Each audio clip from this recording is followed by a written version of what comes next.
ताकतवर खलीफा पैदल चलकर यरूशलेम आ रहा है। ये देखकर यरूशलेम का गवर्नर हैरान रह गया, क्योंकि इससे पहले जो भी बादशाह वहाँ आया है उसने यरूशलेम को तबाह और बर्बाद कर दिया था। जब वहाँ के गवर्नर ने हजरत उमर को देखा तो उन्होंने बगैर खून बहाए बैतुल मुकद्दस की चाबी हजरत उमर को थमा दी, लेकिन उन्होंने एक शर्त ये रखी कि मुसलमान यहूदियों को यरूशलेम नहीं आने देंगे। हजरत उमर ने उसकी इस शर्त को नहीं माना और यहूदियों को भी बैतुल मुकद्दस आने की इजाजत दे दी। इस तरह पहली बार यरूशलेम इब्राहिम अलैहिस्सलाम के बेटे इस्माइल अलैहिस्सलाम की औलाद के पास आया। 350 साल तक यहूदी, मुसलमान और ईसाई शांति के साथ यहाँ पर रहने लगे।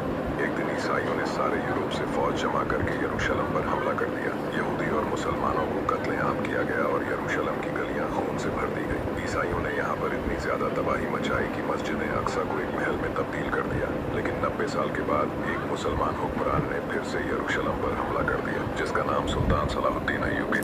दुनिया का सबसे ताकतवर खलीफा पैदल